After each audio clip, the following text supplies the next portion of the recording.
I don't know if I need... Do you need the mic? I don't know. I'll try to project. You tell me if I'm loud enough or not in the back.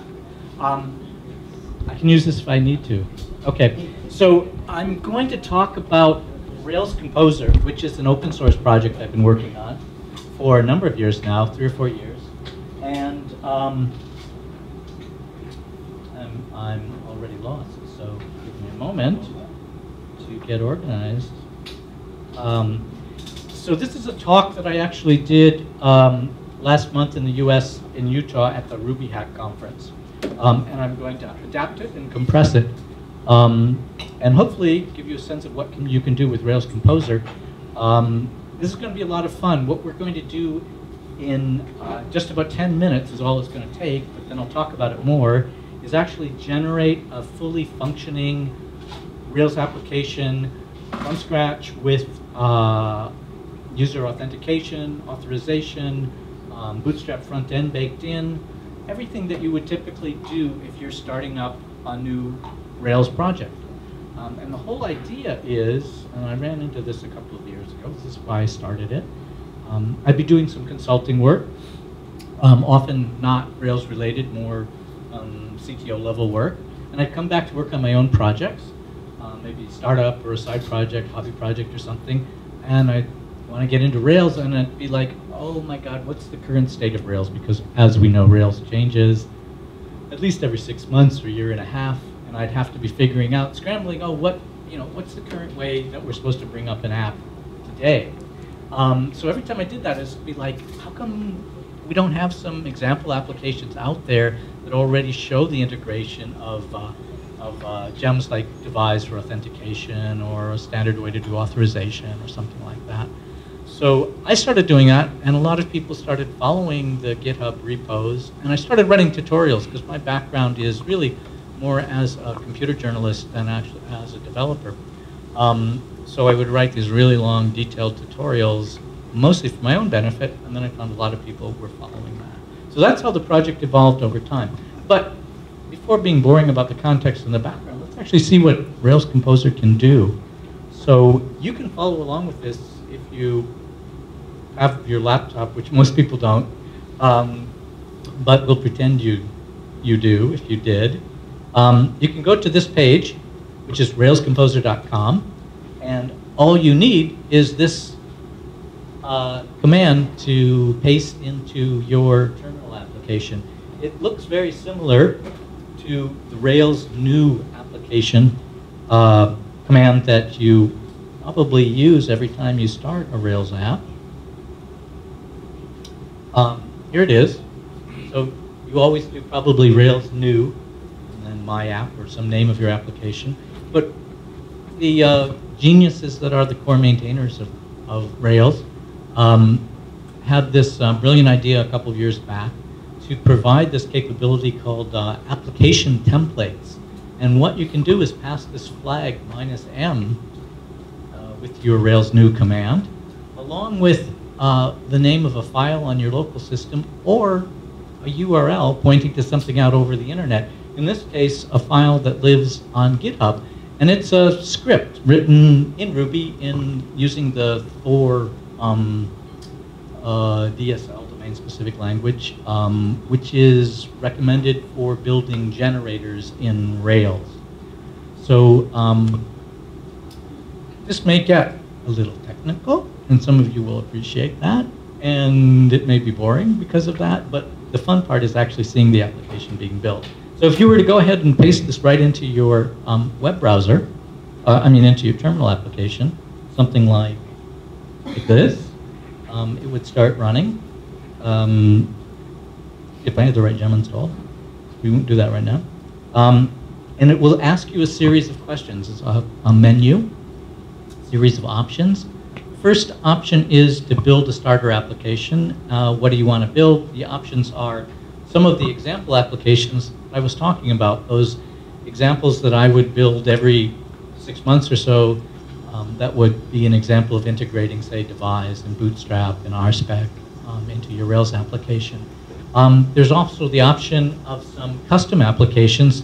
That gives you a menu of everything that's available. So it's basically all the gems that developers typically install and all the configuration options that developers typically have to deal with in the first hour or two of setting up a new Rails application, all set up automatically for you. I'm going to stick in this example to some of the example applications we're already built, because the great thing about these example applications is we know they work. And that's probably the best reason to be using them, is because they're really almost standard reference implementations. So if you're wondering today with Rails 5.1, does Bootstrap work? Does simple form gem work? Does X, Y, and what about jQuery? This is all like stuff that's just changed in the last 2 months since Rails. Somebody's nodding their head. Somebody's been bitten in the butt by Rails 5.1 and discovered that, oh, jQuery is no longer included. So, oh, I usually use Bootstrap to set up a nice front end for my application. Oh, Bootstrap requires jQuery. It's not in Rails 5.1. What do I do? So, hello, Rails. Welcome to open source.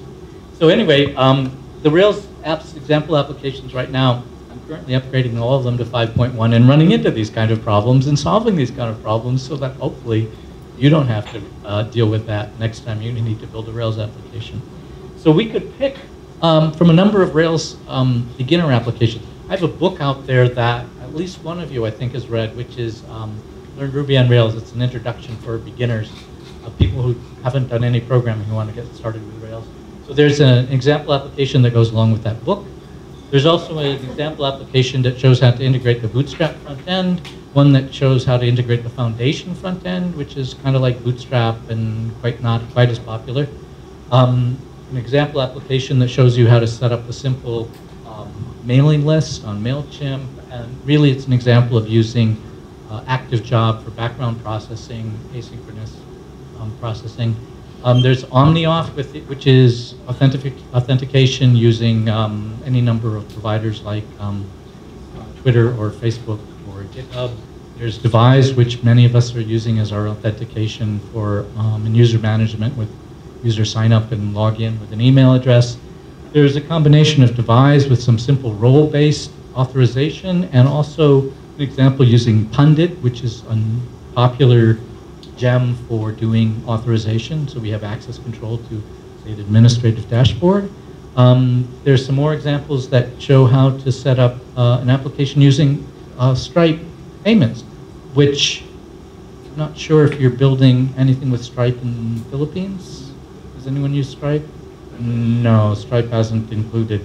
But if you're building applications for international, US, or whatever, you probably have encountered Stripe. It's a nice way to start. So with the Rails Composer, you can actually have, in the space of about 10 minutes, an application already up and running, ready to take credit cards if you want to sell something on the internet. That's right. So those are, we're going to choose, for this example, I'm going to talk through as if we're building an application using Devise and simple role-based roles. So the first option you would see would be an option to put your email address so you can get announcements about Rails Composer, which I encourage you to do. It lets me know that people are using this and gives me a chance to get feedback. And we get to choose what web server we're going to be deploying with for development and also production. Puma's default now since Rails 5.0. Production, we can choose the same. We can make a choice of our database, SQLite, Postgres, or MySQL. So you don't have to spend the 10 minutes or 15 minutes or 20 minutes that it takes to set up your database. You can choose your template engine. I'm just about always using ERB because I'm writing tutorials. I want to show people the standard example of how to set up views in Rails. But if you're like using the specialized templates like Haml or Slim, there's an option to do so. Some of these other options are not as well supported. You may find some issues or bugs with them because I don't use them necessarily. I wait for other people to report issues that might come up. So somebody will tell me, oh, hey, that Haml thing view isn't working properly, Daniel. Here's a pull request to fix it. Testing framework, if you choose none, it'll just give you mini-test as a default. And you can choose RSpec. And I don't know what the current state of affairs is with RSpec, but I always found that there was at least a couple configuration files that I had to tweak to get just right. And now you don't have to if you want to use Rails Composer. You can do continuous testing with Guard. And then you can choose the front-end framework. Bootstrap 4.0 is already supported, even though it's still in alpha. I don't recommend using Bootstrap 4.0. I don't know if anyone's tried, because every time I use it, it turns out they released a new version of the alpha and they broke a bunch of things because it is just an alpha. So stick with Bootstrap 3.3. It's well tested. There's a lot of themes and templates and layouts already available for it. Devise requires a way to send people a password reset. So you could actually choose Gmail or SendGrid or some of the other options. You can choose a couple of other options if you set up Devise. Everyone here familiar? Anyone not using Devise prefers something else? What else do you use? Yeah. Okay. Yeah, I think most everyone just defaults to Devise these days for authentication if you need it. And over the last couple of years, there were a couple options around for just dropping in a simple administrative CRUD dashboard. So if you wanted to just see a list of all your tables and all the data in your tables, there was Rails admin and active admin. Neither of those were, only recently did Rails admin get updated for Rails 5.1. So right now in the menu, there's ThoughtBot Administrate, which actually gives you a full-blown administrative dashboard, so you can drill down into any database and do search and changes, whatever. Some people use a form builder gem.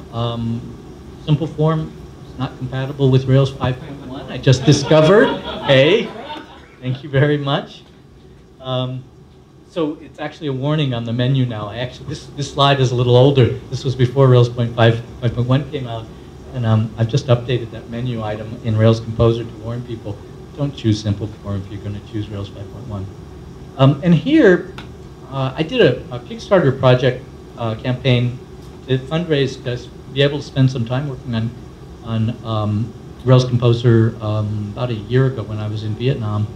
And I was able to take about 24 Bootstrap templates. And you can actually go to, there's a site called Start Bootstrap. It gives you this gallery of all these really beautiful, complex page layouts. Any one of them is already integrated. You could choose it, and it's up and running. So you can like crank out a small business website for somebody running on Rails with authentication, authorization, and a whole about page and blog pages and all that. Usually we end up needing to install Google Analytics. I also use something called Segment.io sometimes. It's just you know, it takes 10 minutes if you're doing it yourself, but why not just save the effort and have Rails Composer do it? You can set up Rails Composer so that you're all ready to deploy to Heroku or using Capistrano for your deploy scripts. And some developers, including me, kind of hate Rails Turbo Links. So usually I'll disable Rails Turbo Links when I'm starting a project until I've got all my JavaScript right, and then I go back and I install Rails Turbo Links and see what I have to do to tweak it to get it to work.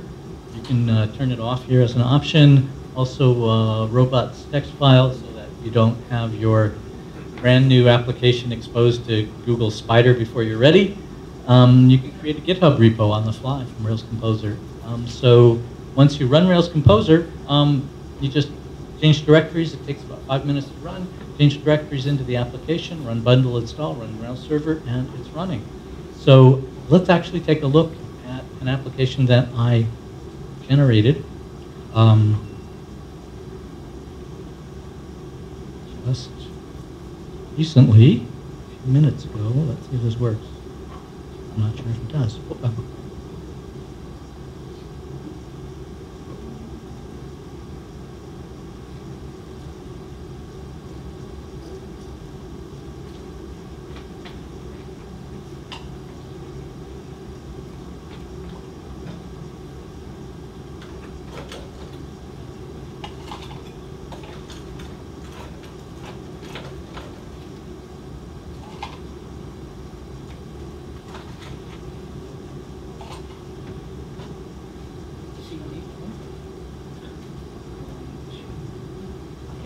So this is where I'm going to switch computers. Because I know the environment is set up properly on this one.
So this is an application that was generated as I was sitting in the back there in Rails Composer.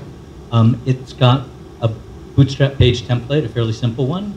It's got a home page and an about page already in there. And if you try to sign up, it gives you, now Devise will give you a couple of simple login forms, but these login forms are already set up to look a little bit nicer using Bootstrap. So we can sign in using password. It has the flash messages already set up properly, as well as navigation. It'll let you, this is something that Devise doesn't give you out of the box, but Rails Composer sets up typical edit profile or edit account page so that you've got option for the user to change their email address or password, and even the option to cancel the account. So, and then there's an administrative side. You wouldn't be actually able to log in and see this if you were an ordinary user, but we're an administrative user, and there's only one user currently registered so far. But it's got the option. You can see that, but you can be an admin, you can be a VIP or a user. So all that is something you may want to customize or change, but code's there. It's easy to find what you need. It's guaranteed to work unless something is recently broke, and if it's recently broke, somebody's probably reporting an issue and a patch is on the way. So that's the idea of open source. But you know, I can talk, I think, a little bit. Maybe I'll switch the computer back here, since you've seen the demonstration. So I'll talk a little bit about, I mean, it isn't, Rails Composer does all the work, so it's a pretty short talk. But you can find it, just do a search in Google for Rails Composer, you can find it, the page explains what to do. But I'll talk a little bit more about what Rails Composer is technically, and then I'll tell you a little bit about how I got involved in this open source project and how I ended up in Philippines too. So I mentioned already it's a Rails application template. And a lot of people will get excited when they first encounter the application templates because they realize, oh yeah, I always build the same application every time I start a new app. And so every month or two I'll see somebody announce on Reddit or something that they've got, oh, this is cool, I built an application template, or here's this app that integrates all the gems that I usually use. Isn't this cool? Why don't you all use it? The problem with this, it's great, and I support it, and I would love that people would continue to build and support and maintain those applications and application templates that they build. But what usually happens is that people don't really anticipate the maintenance effort of having to keep your example applications, your sample applications up to date every time some gems change or Rails changes.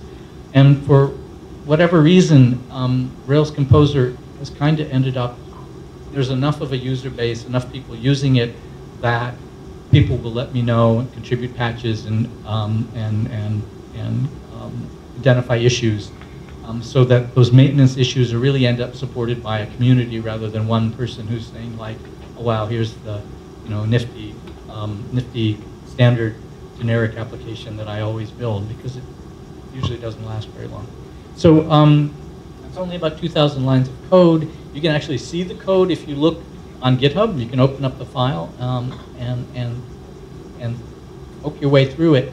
It's really long, really complex, very ad hoc, very simple heuristics, really. Then the architecture is not something to be particularly proud of, but it works, and we're able to maintain it. It's actually built from a bunch of recipes that we maintain in a separate gem. And we run this separate gem that compiles all these recipes together into this one big old 2,000 line script. And so when we add new features, for example, if you wanted to add another front-end framework, some people have been telling me, oh, you should be using semantic UI, it's so much better than Bootstrap. Or people will say, oh, I need to actually update myself because Rails admin is now updated for 5.1, and so we should really have that as an option instead of a thought about administrate. So that all goes in the Rails Composer gem in a recipe, and every time we've got updates, we just generate a new script.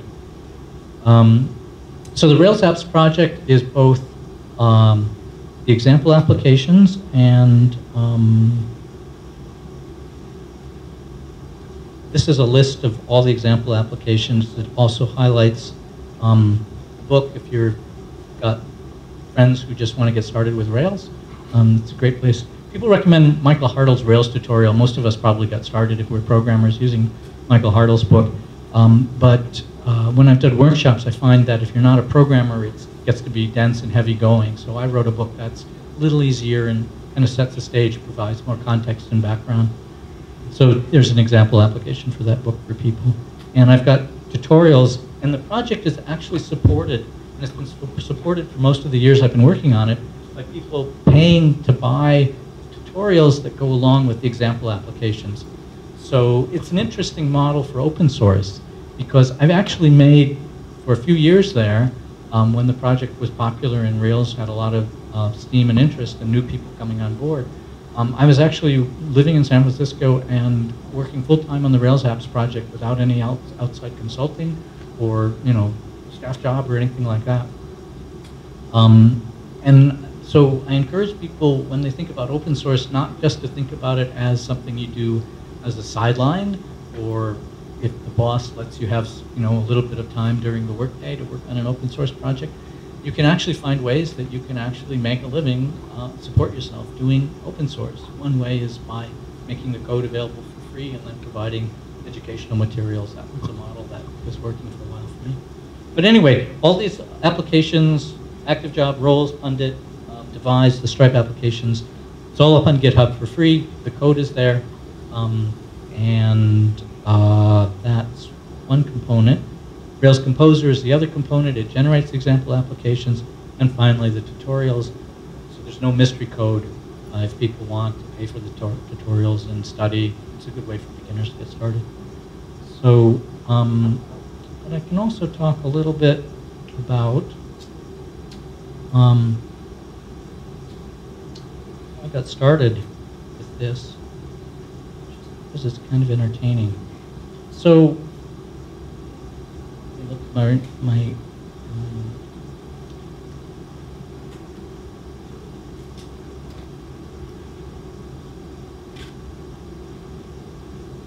so this is South Africa, and I was living in San Francisco, and the whole inspiration, of course, for the open source project was the idea that basically Rails Composer, first of all, it saves you time. So you don't have to be reinventing the wheel every time you start a new application. And because there's hundreds of developers out there who are supporting it, because if something breaks, they'll open an issue and report it and hopefully commit a patch. And fundamentally because programmers are lazy. And I think lazy for a good reason. We don't want to do something more than once if we can automate it. We don't want to repeat work that's already been done or that somebody else has done. And people will say, oh, okay, that's so funny, programmers are lazy. But I think it's lazy for a good reason. It's because programmers, we do this work because we want to create value. And we want to, that's what drives us. Tim O'Reilly, who does the O'Reilly books, once said, we should strive to create more than we consume. And I think that's a good credo for software developers. We want to do it as efficiently as we can. We want to create as much value as we can from our efforts, and that's why we're lazy, I think. So that's why I started working on the example applications and on Rails Composer, because it's a value multiplier. So I can create much more value by working on Rails Composer and the Rails Apps project than on any given project of my own, because hundreds or 1,000 developers may actually be leveraging their work based on the little bit of effort that I put into Rails Composer. So it's a starting point for them to create value themselves, whether they're building hobby projects or a startup or enterprise commercial projects. So I was in San Francisco. I was making it work actually by selling the tutorials, working on the open source project. Very fulfilling, very rewarding. But something changed for me, which is why I ended up becoming a digital nomad, and now in the Philippines. San Francisco has changed over the years. The US has changed over the years. Those of you who have traveled there, or those of you who read Hacker News, it's becoming very, very difficult to live in San Francisco. It's becoming less and less affordable unless you're a very successful software engineer. And even then, people are scrambling with high salaries to pay rents. I was in a great situation living with a girlfriend. The relationship broke up, and I needed to find a place to live, and I wasn't going to have cheap rent anymore. And I suddenly realized that unless I went out and took a staff job at $100,000 US a year, I probably wasn't going to be able to afford an apartment in San Francisco. If I can do the conversion here, probably about 150,000 or 200,000 pesos a month, I think, is the conversion. So I was like ridiculous. So I kind of faced a crisis in my life, and I decided, okay, I'm going to leave San Francisco. I'm going to see what the rest of the world looks like. I'm going to look for maybe a cheaper place to live, or return to San Francisco and look for a staff job and drop the open source project. So I was in South Africa. I went there to teach. I went there to teach a course for beginners. And South Africa is an extraordinary, if you get a chance to travel there, extraordinary country. It's a new country. Beautiful scenery. Here's Cape Town. It's got an extraordinary history. If you don't know anything about it, 20 years ago there was the system of institutionalized racial oppression, basically, you can call it. The small white minority class ruled the vast majority of people who are non-white, and people who opposed that ended up on this island called Robben Island, and you probably remember Nelson Mandela, who led the country to revolution, and he got a Nobel Prize for it. Nonviolent revolution is a significant thing. But he was on Robben Island there for 27 years, and it's like Alcatraz in San Francisco, if you know San Francisco. It's a prison island just far enough, close enough to the city so the prisoners, it's very cruel. You look out and you can see, you know, your lack of freedom. You can see the city where you're not allowed to be. So anyway, I was in South Africa, and purely by chance, I ended up meeting this gentleman. Not Nelson Mandela, but there were two political parties that led the revolution in South Africa. Nelson Mandela's African National Congress, and this gentleman was president of a Pan-Africanist Congress. And they, as a team, brought the country to nonviolent revolution and democracy 20 years ago. So I just happened to meet him. I went to a Quaker meditation worship meeting on a Sunday for an hour, and he was there celebrating his 70th birthday, and people were very respectful toward him, and it on some Malambo, and I said, who is he? And I went back later and looked on Wikipedia and was like, oh, I'm kidding, okay. So he kind of inspired me. I got to thinking about what it is to create value, and there's as an open source developer thinking about creating value, I was thinking, you know, this guy, Malambo, probably created more value for more people, looking at it from my perspective, than anything I can ever do in my lifetime. Because, wow, to bring democracy to your country, to lift people out of persecution or oppression, and let more people go to work, let more people achieve better lives, better salaries, that's a lot of value. That's a big value multiplier. That's bigger than an open source project. But I thought, I want to continue doing my open source projects. I realized it's significant to people. So I decided I would start traveling, start looking for a place where I could live, where the rents weren't as bad as San Francisco. I traveled to Southeast Asia. I was in Malaysia, there's Penang, working on the project. I was in KL for a while. I became something of a democracy tourist after having been in South Africa and seeing. It's really inspirational. And for somebody from the US, I'm not sure how I can communicate this. This is a little bit of a cultural thing. When I left the US 3 years ago, people were really discouraged. They'd elected a president that they had high hopes for, but things hadn't really changed very much. In fact, there was more income inequality, more social injustice, it seemed, more wars still going on. So people were very frustrated and unhappy about their political process, very dismayed and discouraged. But in South Africa, people weren't. People really turned out in the streets wearing different T-shirts for the different parties. They felt that they could participate in their political process, in their democracy, and make a difference. So that was inspiring to me to see. So I happened to be in Malaysia you know, there's a lot of corruption in their government there, and there's an anti-corruption movement there. You know, people get jailed for wearing these yellow T-shirts. It's not a political party. It's just a coalition of NGOs and, you know, a nonpartisan, you know, attempts to end corruption in their government. So it was kind of cool to see people turning out in the streets with that kind of level of hope. So I was in Thailand for a while. I was working on my revision of my Learn Ruby on Rails book. I was in Vietnam for a while. I ran this Kickstarter campaign, and while I was traveling, doing, I'd say a month or two in each country, seeing what it was like to live, and working on my open source project. I did some consulting work. I had a chance to put a team together for a short-term project for just 10 days. We all went to Bali to work on the project. This is my project manager, who's actually Filipina. I had met her previously somewhere along the line there, and South African developer who was working on some JavaScript with me. And you can follow me on Instagram if you're so inclined and see these photos. I worked on some video projects with my project manager. And we ended up in Australia for a while. You'll recognize this. This was back before your election in April. So there was a bunch of Filipinos rallying for Duterte, I guess, in Sydney. I ended up at that rally. And ended up visiting Philippines and deciding, hey, I like it here. This is a good place to stay for a while, and I can work on my open source project. And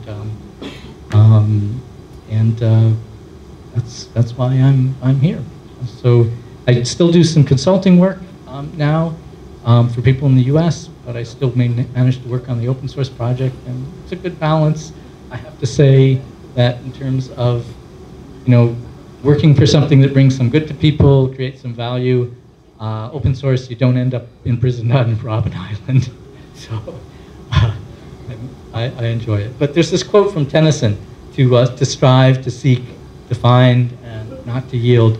And it does mean, and I guess I would inspire you or to think about this, that sometimes you have to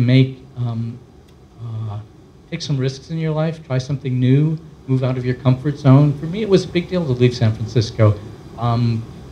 Most Americans haven't traveled very much. You know, I only speak English. It was kind of scary and a big deal to go to South Africa, to go to Southeast Asia, places I hadn't lived before, and you know, try something new and see what it was to live outside the U.S. So that was a big jump out of my comfort zone, and also for me to say, yeah, I want to keep working on this open source project, even though I could make a lot more money if I continued in the rat race in San Francisco. So anyway, that's my story. That's how I ended up here in VGC. If you've got some questions for me, you've got another speaker, Terrence, too. Yeah. But feel free to grab me, ask now or later, technical questions or lifestyle questions, whatever you like.